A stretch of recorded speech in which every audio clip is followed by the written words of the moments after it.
Curta, compartilhe, comente e se inscreva no canal. Em nome do Pai, e do Filho, e do Espírito Santo. Amém. Muitas pessoas já tentaram escrever a história dos acontecimentos que se realizaram entre nós, como nos foram transmitidos por aqueles que, desde o princípio, foram testemunhas oculares e ministros da palavra. Assim sendo, após fazer um estudo cuidadoso de tudo o que aconteceu desde o princípio, também eu decidi escrever de modo ordenado para ti, excelentíssimo Teófilo. Deste modo, poderás verificar a solidez dos ensinamentos que recebeste. Naquele tempo, Jesus voltou para a Galiléia com a força do Espírito e sua fama espalhou-se por toda a redondeza. Ele ensinava nas suas sinagogas e todos o elogiavam. E veio à cidade de Nazaré, onde se tinha sido criado. Conforme seu costume, entrou na sinagoga no sábado e levantou-se para fazer a leitura. Deram-lhe o livro do profeta Isaías. Abrindo o livro, Jesus achou a passagem em que está escrito: "O Espírito do Senhor está sobre mim, porque ele me consagrou com a unção para anunciar a boa nova aos pobres. Enviou-me para proclamar a libertação aos cativos e aos cegos a recuperação da vista, para libertar os oprimidos e para proclamar um ano da graça do Senhor." Depois, fechou o livro, entregou-o ao ajudante e sentou-se. Todos os que estavam na sinagoga tinham os olhos fixos nele. Então começou a dizer: "Hoje se cumpriu esta passagem da Escritura que acabastes de ouvir." Palavra da salvação. Glória a vós, Senhor. Meus irmãos e minhas irmãs, não se esqueçam. Hoje é domingo, dia do Senhor. Hoje é o dia mais importante para todos nós católicos, então nos voltemos inteiramente para a missa. Hoje é dia de nós participarmos do sacrifício da Santa Missa. Aquelas pessoas que moram na roça e por algum motivo não haverá missa, porque o sacerdote infelizmente não poderá ir, participe então da celebração da palavra. Aqueles que estão doentes e não podem ir à missa, assistam à missa pela TV, ou pela rádio, ou pela internet, mas não deixem de ouvir a palavra. Mas aqui eu quero dizer uma coisa importante: a celebração da palavra, a missa transmitida pela televisão, pela rádio, pela internet, não substitui a missa presencial. É muito importante a missa presencial, ainda mais que hoje em dia entrou-se uma mentalidade, depois da pandemia, que as pessoas podem participar da missa em casa pela TV. Foi uma exceção que aconteceu no tempo da pandemia, porque não estava acontecendo missa, então o Santo Padre, o Papa Francisco, pediu então que participássemos da missa, assistíssemos à missa pela TV. Mas mesmo assim, aquela missa não substituiu a missa presencial. É importante participar da missa presencial, uma vez compreendido, porque é necessário que isso esteja bem claro dentro de nós, porque hoje em dia os preguiçosos não estão querendo ir para a missa mais não. A igreja ali do lado da casa, e a pessoa não vai ficar assistindo pela televisão achando que assistir pela televisão é a mesma coisa, ou quem sabe até melhor do que participar lá na paróquia. E isso é errado. Os sacramentos, nós participamos deles de forma presencial. Não existe casamento de pessoas pela TV. O esposo está lá na China e a esposa está aqui no Brasil e aí acontece o casamento. Imagine um batismo pela televisão. O sacerdote lá na Inglaterra, aí ele faz o batizado de uma pessoa que está aqui no Brasil. Não tem como, né? Só para entender que o sacramento é presencial. Hoje, nós acabamos de ouvir o Evangelho de São Lucas, capítulo 1, do versículo 1 até o 4, depois do 14º até o 21º. Precisamos perceber, isso é importante, que nesse ano nós teremos sempre no domingo o Evangelho de São Lucas. E é bonito porque nós estamos agora no 3º domingo do tempo comum e nós recebemos de presente o início do Evangelho de São Lucas. Estamos no capítulo 1 e aqui nós vemos Lucas escrevendo esse Evangelho, fazendo uma apresentação do Evangelho, escrevendo para um tal de Teófilo. Teófilo, que significa amigo de Deus. Então significa que os evangelhos, a palavra do Senhor, é escrita para os amigos de Deus. Você é um amigo de Deus. Você é uma amiga de Deus. Mas ele se estende também para os inimigos de Deus, para que os inimigos de Deus se tornem também amigos de Deus e, pelo batismo, filhos de Deus. Então, São Lucas está falando que depois dele ter feito um estudo bem assim minucioso da vida de Jesus, ele também resolveu escrever.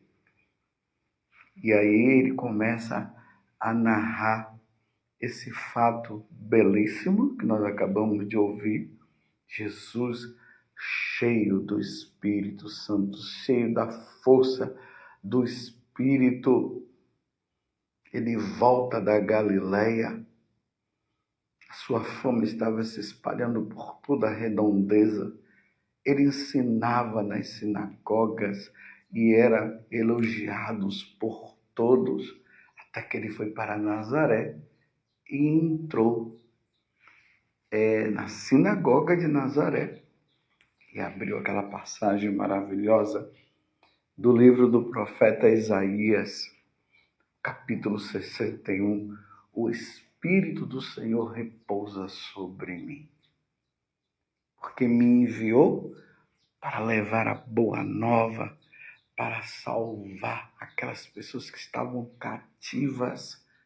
Cativas aqui, meus irmãos, é de Satanás. Então ele foi enviado porque ele recebeu a unção para isso. E depois que ele acaba de ler, e aqui está, depois você pode pegar no versículo, que nós estamos no capítulo 1, né? Então, no versículo 21, ele diz: hoje se cumpriu esta passagem da Escritura que acabaste de ouvir. Meus irmãos, essa frase de Jesus, ela tem uma força de salvação muito grande para nós. Porque agora Jesus ele está se apresentando e ele está mostrando, ali no caso, para os nazarenos, que ele é o Messias, que ele é Deus. Você compreende isso? O Salvador do mundo, aquele que veio do céu, está ali diante deles. E é ele que está lendo a passagem das Sagradas Escrituras. Ele é Deus. Esse homem que está ali, que está sendo apresentado também por Lucas, não é uma fábula, não é uma história de carochinha, não são contos de um homem que se dizia ser Deus. É Deus quem está ali, é o nosso Salvador que chegou. Lendo essa passagem do Evangelho, eu me recordo agora de São Paulo, que nós comemoramos ontem a conversão dele.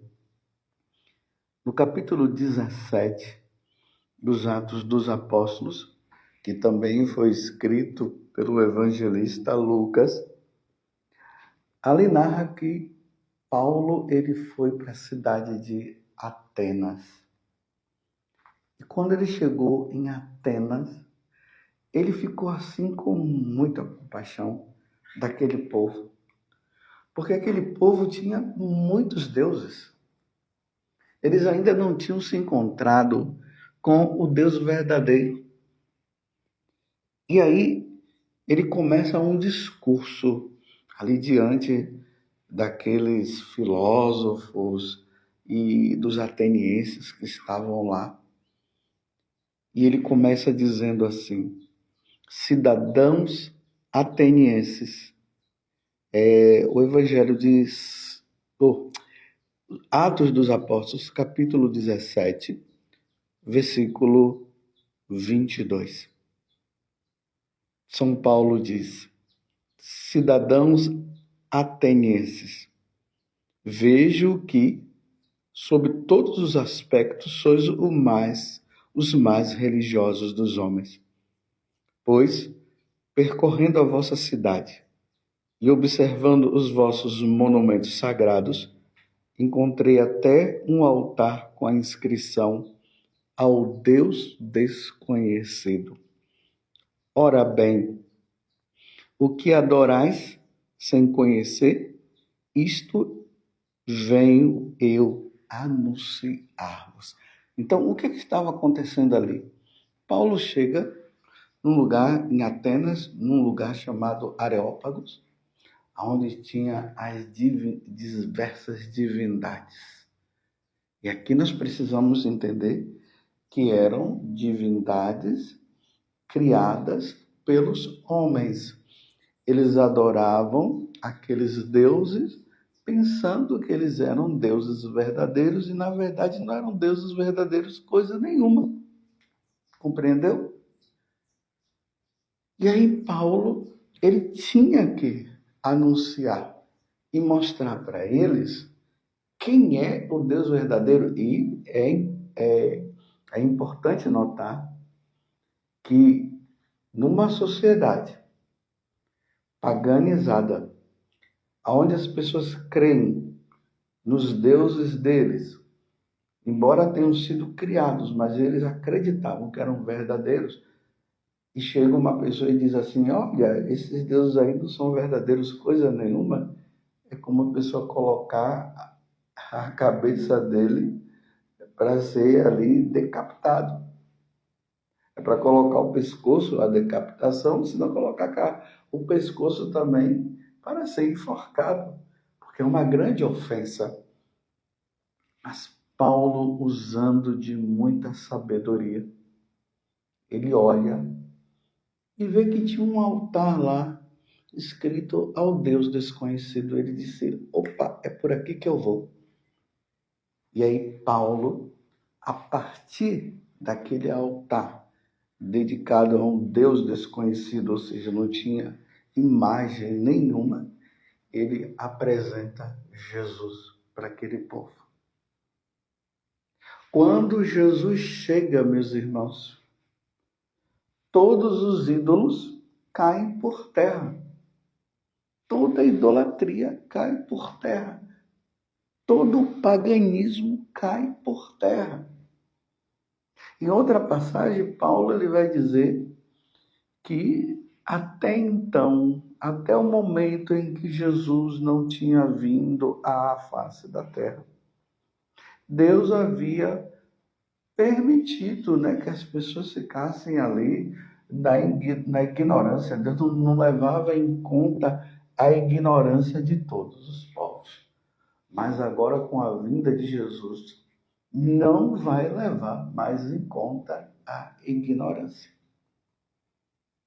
Aqui no Brasil, um exemplo. Tantas religiões que tem aqui no Brasil. Quantas seitas existentes aqui no Brasil. E quantas pessoas na ignorância vão nesses lugares, sendo que o Deus verdadeiro se revelou, como está aqui no capítulo 1 do Evangelho de São Lucas de hoje. Hoje se cumpriu este oráculo que vós acabaste de ouvir. Ou seja, a partir de agora, tudo o que se diz da Sagrada Escritura do Antigo Testamento sobre a minha pessoa, sou eu. Tudo que foi falado é eu. Eu sou. Eu vim do céu. Eu sou o caminho, a verdade e a vida. Ninguém vai ao Pai senão por mim. Eu sou o Deus verdadeiro e quero apresentar a vocês. Não são vários deuses, é um Deus só. Em 3 pessoas. O Pai, o Filho, que sou eu, no caso Jesus dizendo, e o Espírito Santo. É a esse que nós devemos adorar, prestar culto. É a esse Deus que nós devemos buscar, pedir, rezar, adorar, oferecer sacrifícios através de nosso Senhor Jesus Cristo.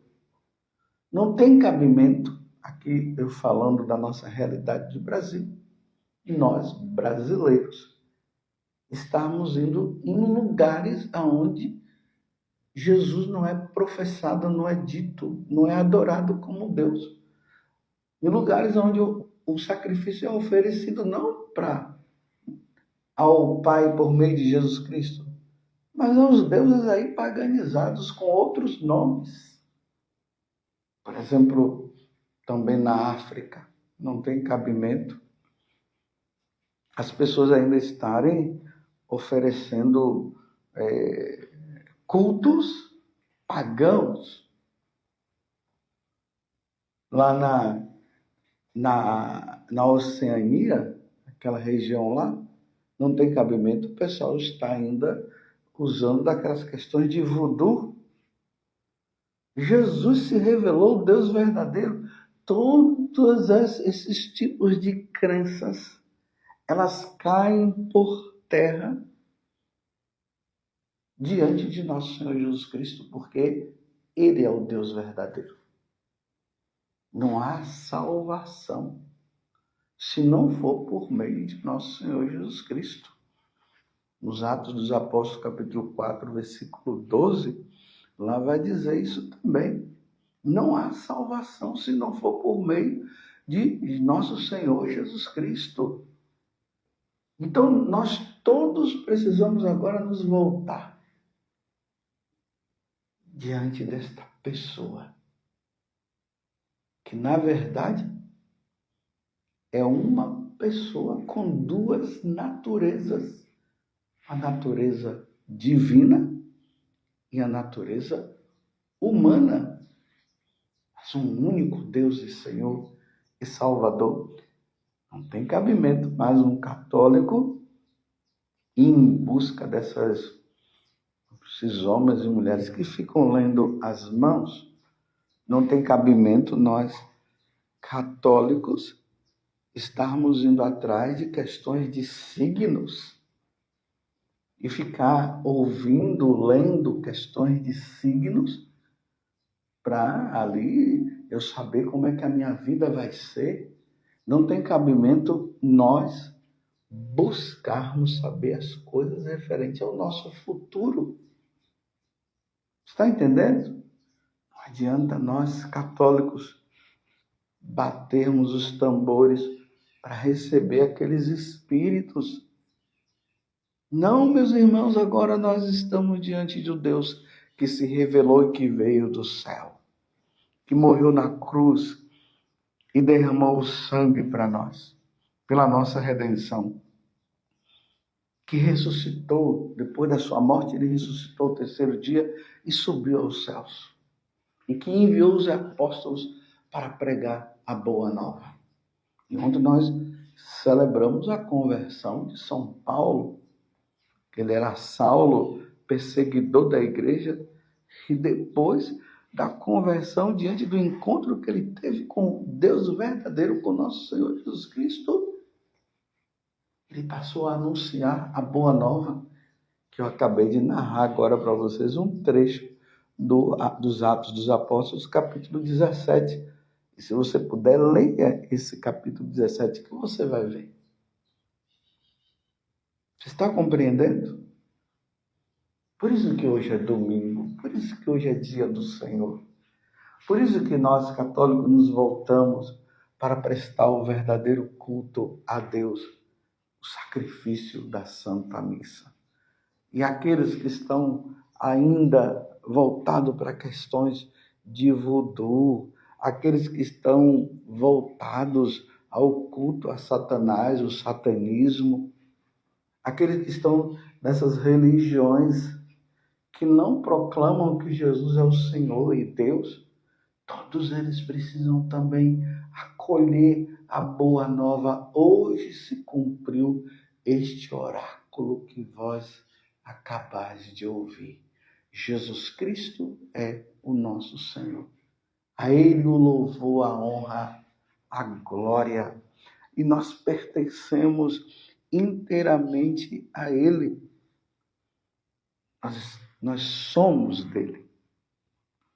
Interessante que a primeira leitura, que está na primeira carta aos Coríntios, diz assim: irmãos, como um corpo é um, embora tenha muitos membros, e como todos os membros do corpo, embora sejam muitos, formam um só corpo, assim também acontece com Cristo. De fato, todos nós, judeus ou gregos, escravos ou livres, fomos batizados num único Espírito para formarmos um único corpo. E todos nós bebemos de um único Espírito. Com efeito, o corpo não é feito de um membro apenas, mas de muitos membros. Vós, todos juntos, sois o corpo de Cristo.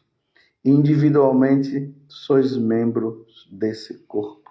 Nós fazemos parte do corpo de nosso Senhor, do corpo místico de Cristo. A Igreja Católica é a reunião daqueles que antigamente não adoravam a Deus e passaram a adorá-lo. Através do batismo, se voltaram para o Deus verdadeiro e agora nós temos o Cristo como o único Senhor e Salvador. Nos voltemos para Cristo. Nós que somos católicos, peçamos a graça da perseverança. E ao mesmo tempo rezemos por aqueles que estão longe, que ainda estão crendo nas suas próprias divindades e não creem ainda em Jesus, para que eles possam se voltar. Rezemos pelos católicos que perderam o seu fervor e hoje nem na missa estão indo mais. Rezemos por aqueles que abandonaram a Igreja Católica e voltaram ao paganismo. Mas ao mesmo tempo em que rezamos, vamos pedir também a Deus a graça que nós sejamos instrumentos do dia a dia de salvação para os irmãos. Que você seja realmente aquele que, com o seu exemplo, com as suas palavras, possa trazer muitos à conversão, possam trazer muitos a nosso Senhor Jesus Cristo. Louvado seja nosso Senhor Jesus Cristo, para sempre seja louvado. E a sua Mãe Maria Santíssima, e desça sobre você a bênção do Deus Todo-Poderoso, Pai, Filho e Espírito Santo. Amém. Hoje se cumpriu este oráculo que vós acabais de ouvir.